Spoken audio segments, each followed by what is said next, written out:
Hi, this is Eternal King bringing you another LOR video today. So I wanted to discuss the new champions that are being unveiled and where I think they'll have a home in the Eternal format. So first, let's talk about the gloom mechanic. So when I saw gloom, and if you don't know about the new champion, the way that gloom works is that it essentially gives units -1/-1, and it's a permanent stat debuff. It's the first of its kind as far as I know, because previously we had curses. So let's look at something like Terror. Terror is a curse that says when I'm in hand, the cursed unit has -3 attack. Gloom is essentially a creature enchantment effect. So if something like Bannerman buffs your board by 1/1, Gloom is the opposite of that, and it's basically giving the opponent's unit -1/-1. I think it's a good card.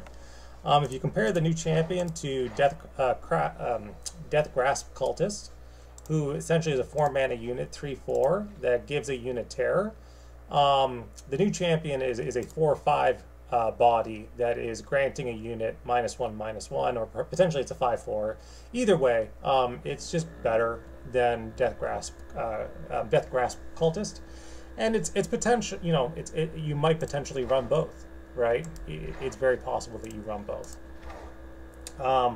But it's just interesting that we're getting more terror-like effects in the game because terror never really became a thing. In terms of the first deck I'm going to run Gloom in, it's probably going to be Morgana Gloom. I think Morgana Gloom is going to be a very fun deck to play because the Morgana levels when you target units 10 plus times, and Gloom will count as a targeting effect because you do have to target the opponent's creature. And the curve is perfect. It's going to be the 4-mana champ into the 5-mana champ. Lots of flexibility in terms of regions to choose because both Morgana and the new Gloom card are multi-region. So there's lots of flexibility there. But yeah, that's the first deck I'm going to try. It's going to be Morgana Gloom. Morgana giving things curse so they can't attack, and then Gloom reducing the stats of a creature so the attack is less incentivized. So essentially a lot of synergy there. Just slowing down your opponent's aggressive tempo in as many ways as possible. Next mechanic I'm going to talk about is sleep. So sleep, if you don't know, is essentially the same as Hourglass. So let me pull up that card for you. So Hourglass, or if I just try Hour. No. Oh, I'm in the wrong mana, that's why. But yeah, it's the same as Hourglass. Ancient Hourglass. So essentially, sleep is like a stasis statue. So a stasis statue essentially is a landmark with countdown of 1.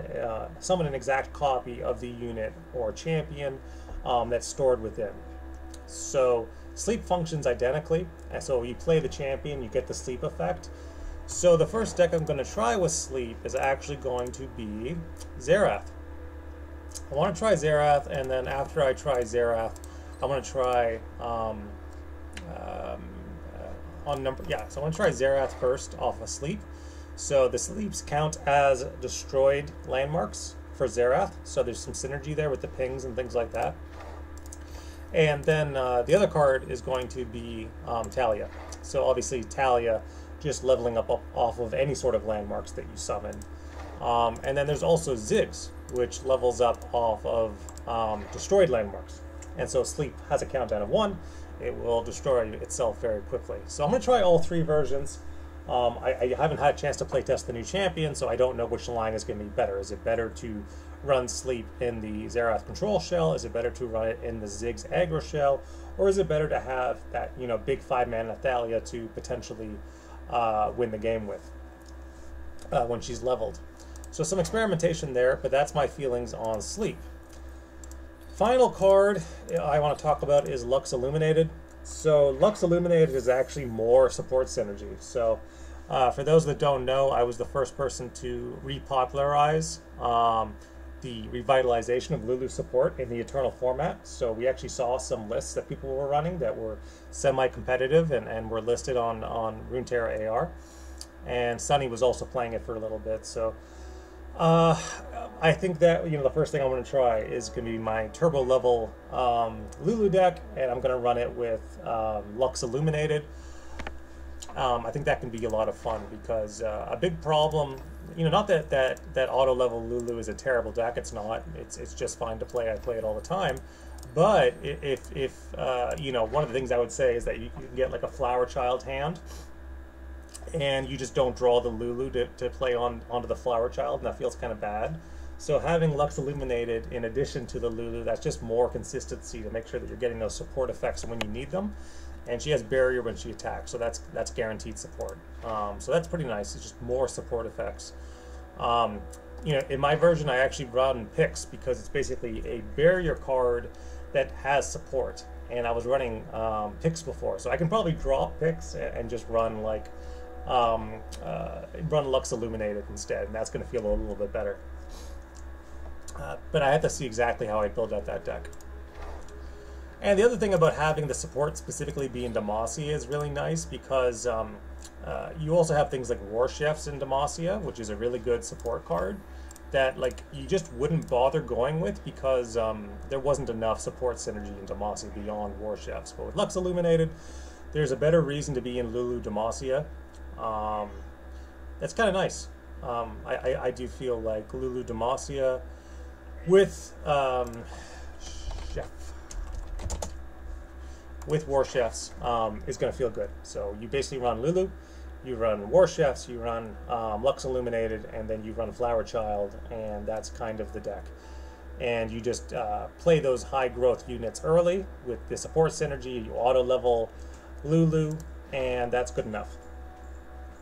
So this is Eternal King signing out. I think the new champions are fine. I don't think they're going as overpowered this time. Eddie had a pretty toxic impact on LOR for a lot of players, with Eddie card piles just being ubiquitous.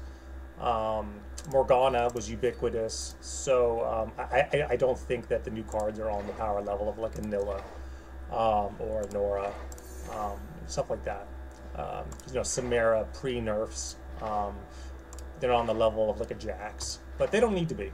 They just need to, they're on the level of an Akshan, or an Elise.